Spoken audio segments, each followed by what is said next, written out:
귀한 밤입니다. 이 밤에도 주의 은혜가 여러분과 함께 하시길 주님의 이름으로 축원합니다. 다윗이 지은 여러 참회시 중에 하나입니다. 오늘 하나님 앞에서의 다윗의 진솔한 마음의 고백을 볼 수 있습니다. 하나님은 죄가 없는 사람들을 찾으시거나 기뻐하시는 분이 아닙니다. 하나님께서 보실 때는 모든 사람이 다 죄인인 것입니다. 로마서 3장 10절과 10절에서 12절에 보면 기록한 바 의인은 없나니 하나도 없으며 깨닫는 자도 없고 하나님을 찾는 자도 없고 다 치우쳐 한 가지로 무익하게 되고 선을 행하는 자는 없나니 하나도 없도다. 성경은 인간들에 대해 희망 없음에서부터 출발합니다. 인간은 전부 다 전적인 죄인들이고 악인들입니다.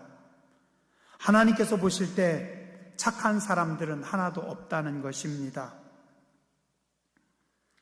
나타난 현상이 아닌 혹은 보여지는 결과물이 아닌 인간의 본질과 중심을 보시는 하나님이십니다.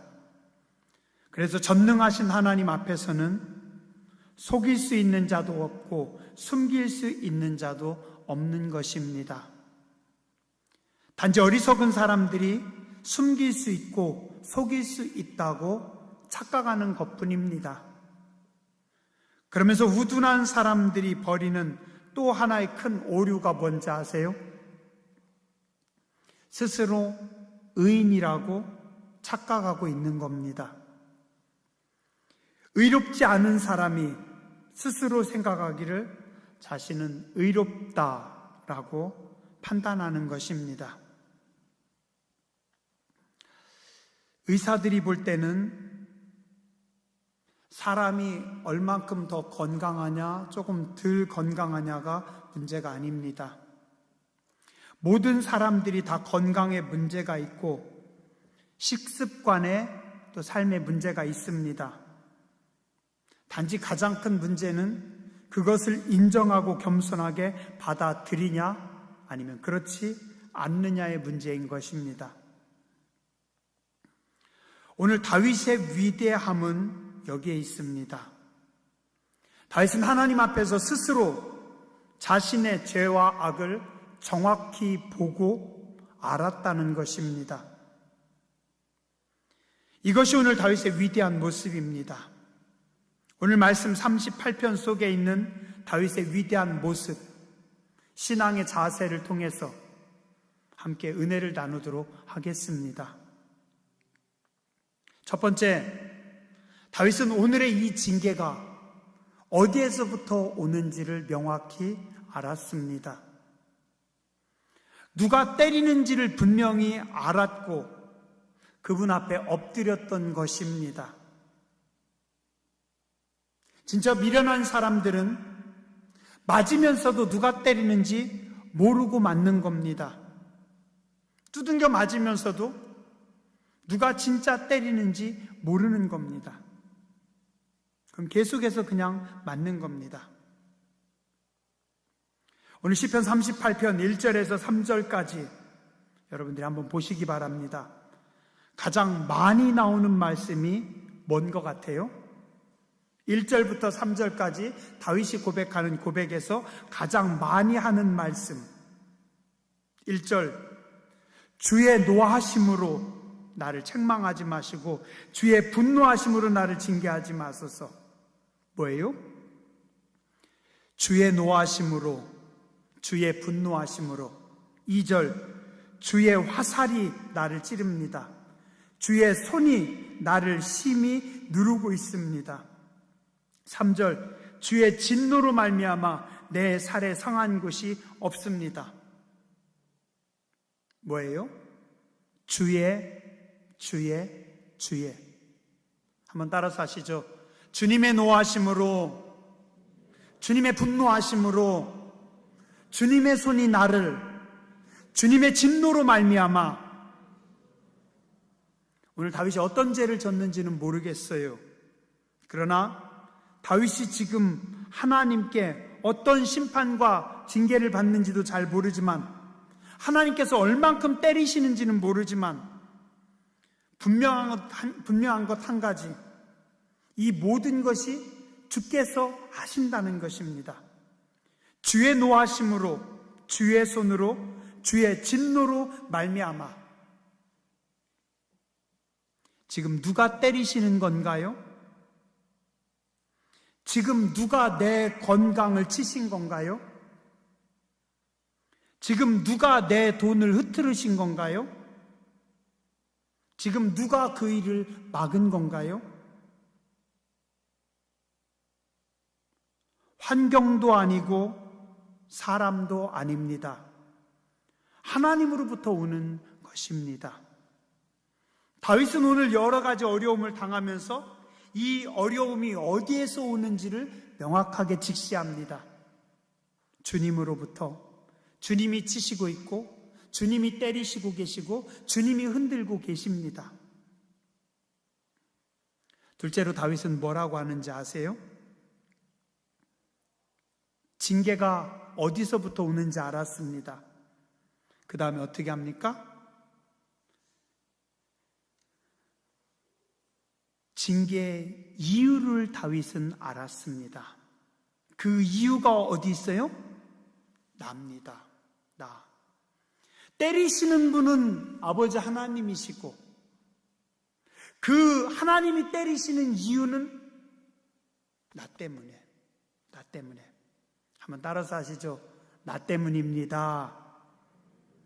나의 죄로 말미암아 내 뼈에 평안함이 없나이다. 내 죄악이 내 머리에 넘쳐서 무거운 짐 같으니 내가 감당할 수 없나이다. 5절에 보니까 내가 우매한 까닭이로소이다.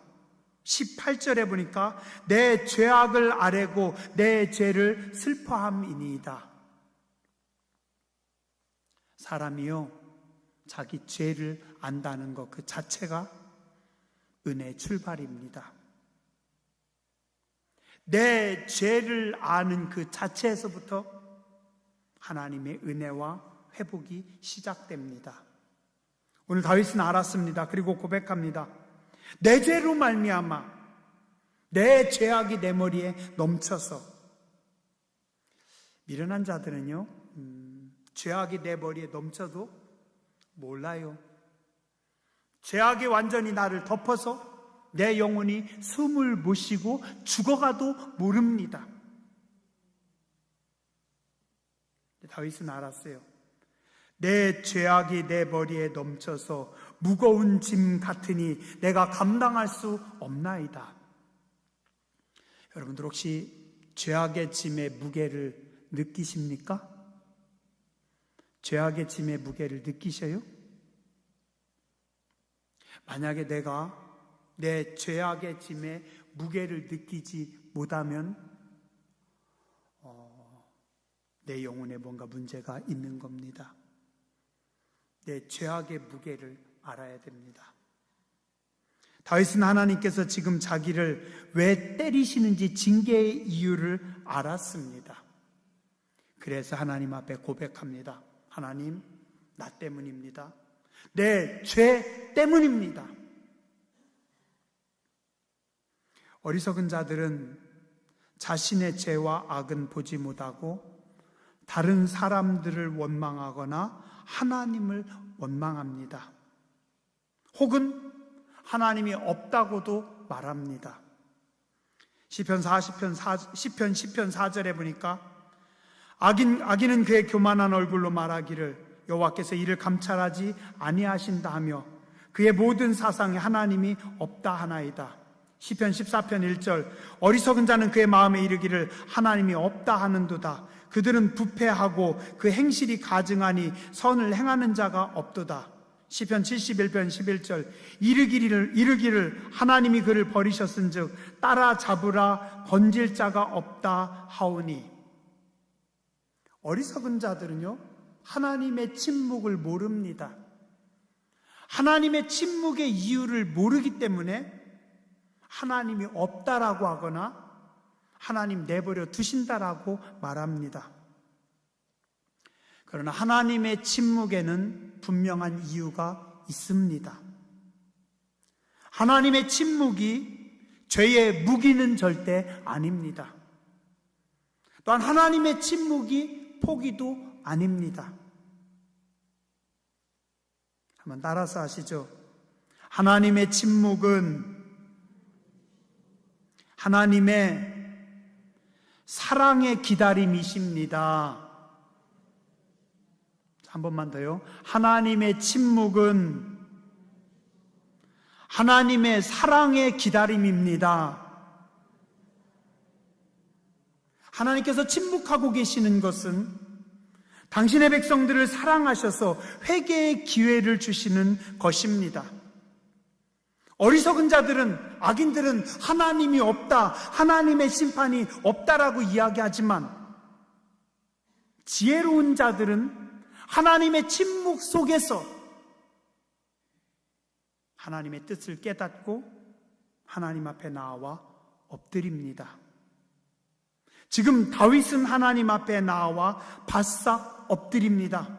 하나님, 나의 죄로 말미암아 내 죄악이 내 머리에 넘쳐서 내가 우매한 까닭이로소이다. 내 죄악을 아뢰고 내 죄를 슬퍼함이니이다. 죄를 고백하는 성도님들 되시기 바랍니다.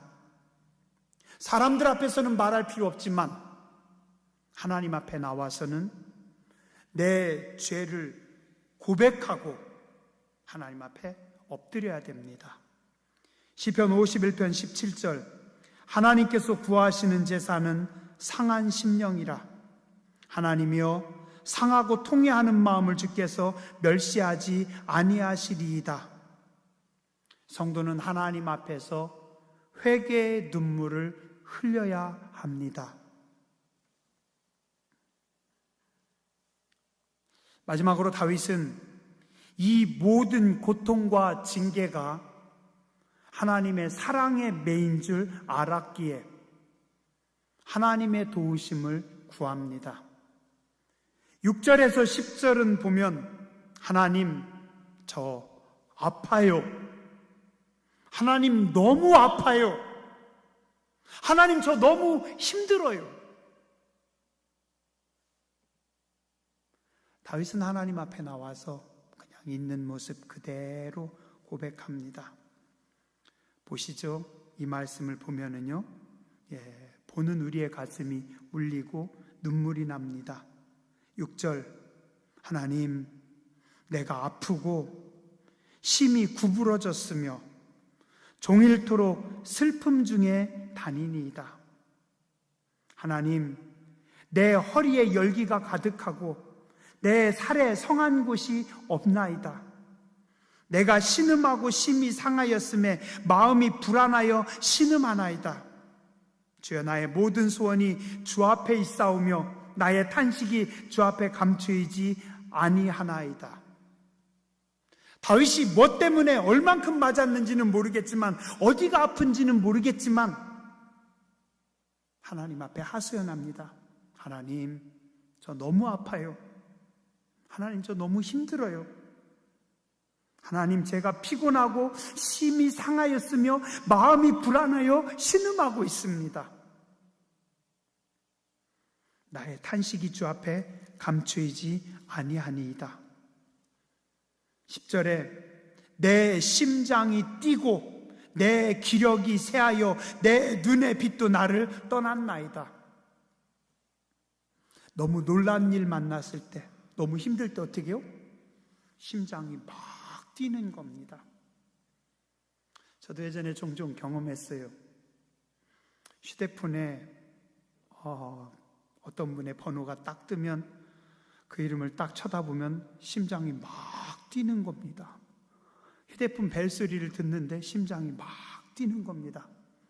안 받을 수도 없고 받자니 두렵고, 하나님 어떻게 합니까? 하나님 어떻게 합니까?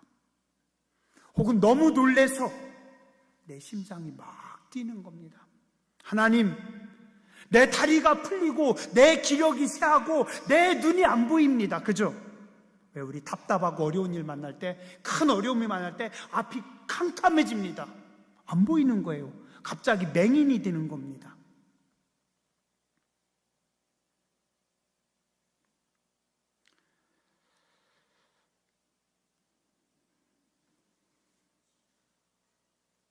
예수님께서 십자가에서 죽으실 때 누가 가장 힘들었을까요? 저는 두 분이라고 생각을 합니다.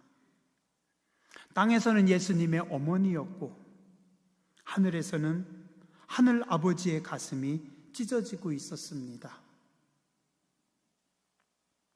자식들이 아플 때 부모의 가슴은 더 찢어집니다.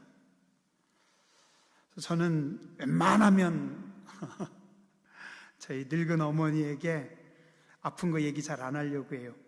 교회 어떠냐 하면 교회 좋아요. 힘들어도 잘 얘기 안 하려고 해요. 아파도 잘 얘기 안 하려고 해요. 얘기하면은 늙은 어머니 가슴이 찢어지니까. 근데 다윗은 알았던 것 같아요.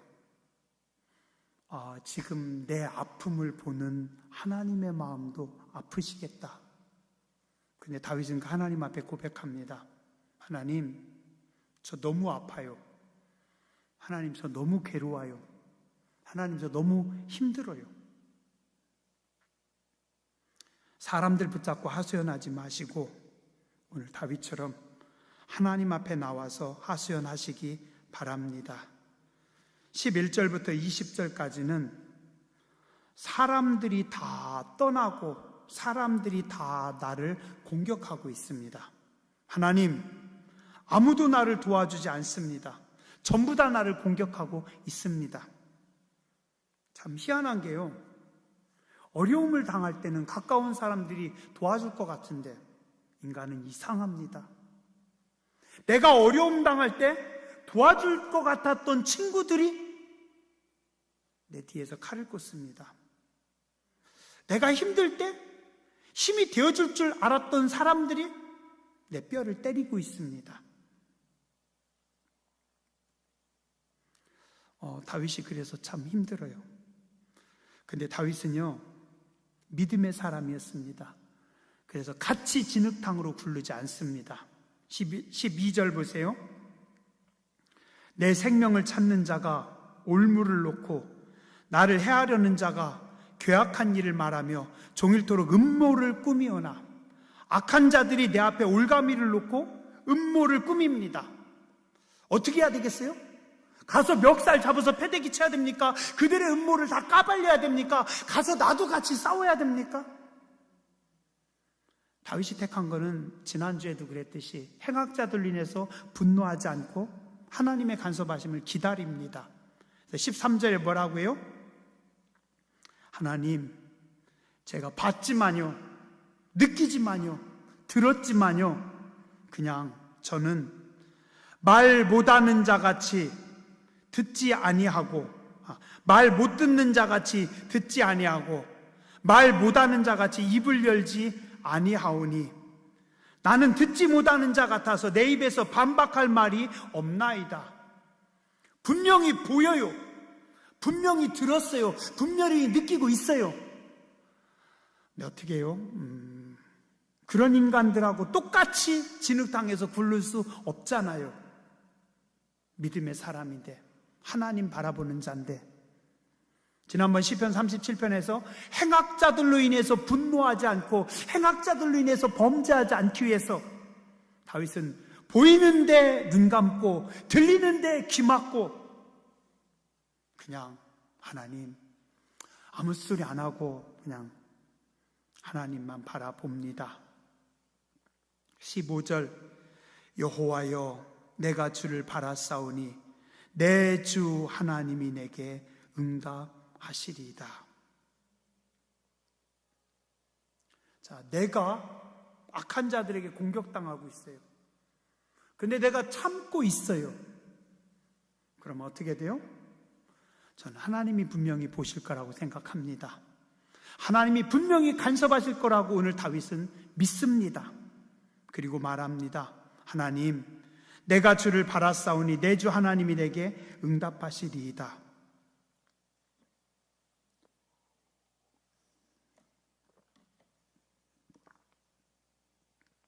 2007년도 11월 달이었어요. 제가 포항에 있다가 해남의 교회로 옮겼거든요. 그때 몰랐어요. 근데 나중에 한 2, 3년 지나서 알았어요. 근데 충선이가 초등학교 1학년이었는데 학교에 갔는데 학교에서 싸움 잘하는 놈, 그럼 제가 지금도 이름도 기억해요. 녀석이 한 대도 안 때리고 그냥 참고 그냥 쳐다만 보고 있었는데, 이 녀석이 충선이를 불러가지고 전학생이니까 지가 싸움 잘한다고 여자애들도 있고 다른 애들도 다 보는 데서 충선이를 강아지처럼 기계했대요. 나중에 그 얘기를 듣는데요, 막 피가 솟구치는 거예요. 이 새끼를 잡아서 패대기를 쳐? 막 승질이 나는데요, 간신히 참았어요. 근데 그놈이 또 우리 공부방에 오고 있었어요. 처음엔 몰랐는데 나중에, 야, 저놈이 내 아들을 강아지처럼 굴렸어? 막 승질이 나는데 그냥 참 어렵게 참았어요. 근데 그놈 이름 아직도 아는데,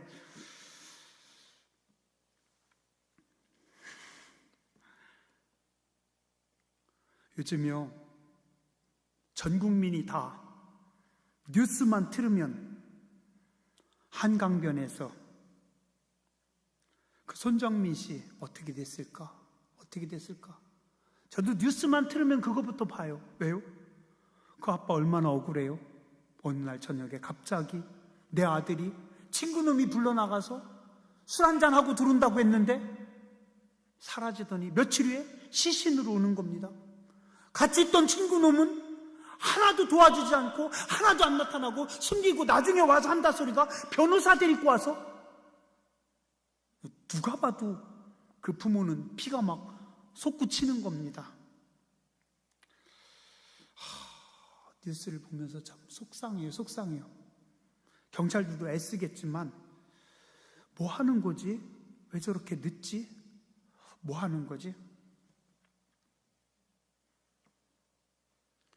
참 그 부모가 힘들 거예요. 좀 빨리 좀 뭔가 좀 정확하게 사실대로 드러났으면 좋겠어요. 자식들이 어려움을 겪을 때 부모의 마음이 가장 아픕니다. 부모의 가슴이 찢어집니다. 다윗이 하나님 앞에, 하나님, 저 가만히 참고 있는데요, 저들이 저러고 있습니다. 하나님, 올무를 놓고요, 구덩이를 파고요, 저를 죽이려고 하고 있습니다. 하나님, 어떻게 해야 될까요?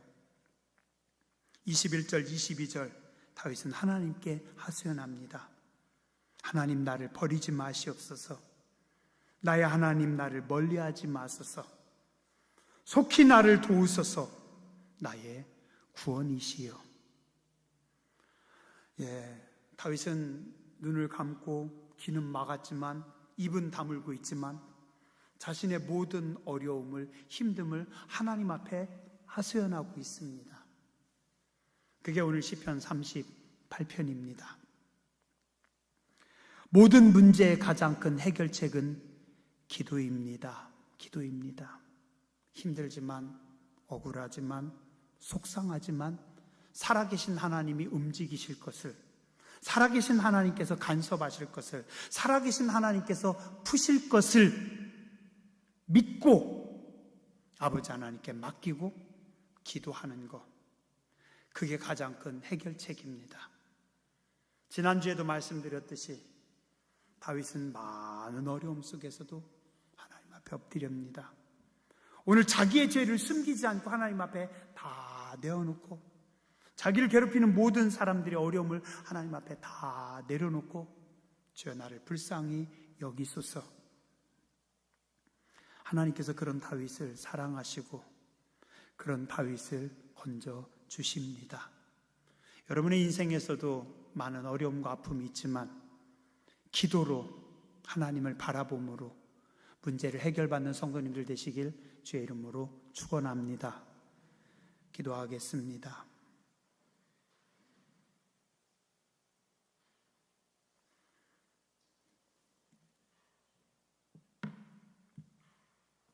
자비하신 하나님, 은혜로우신 주님, 우리의 죄 때문에, 나의 죄 때문에, 나의 악으로 인해서 우리가 심히 힘든 가운데 있습니다. 그러나 하나님, 우리의 상처가 썩어서 악취가 나고 우리가 아프고 심히 구부러지고 심히 슬프고 성한 곳이 하나도 없습니다. 우리의 마음이 피곤하고 상하며 불안하고 신음하고 있습니다. 자비하신 하나님, 우리를 불쌍히 여겨 주시옵소서. 우리를 괴롭히는 모든 악과 모든 사람들로부터 눈을 감고 귀를 막고 입을 다물고 하나님 앞에 엎드립니다. 자비하신 하나님, 오늘 다윗을 건지셨던 것처럼 엎드리는 주의 백성들을 불쌍히 여기시고 하늘의 문을 여시고 은총 베풀어 주시옵소서.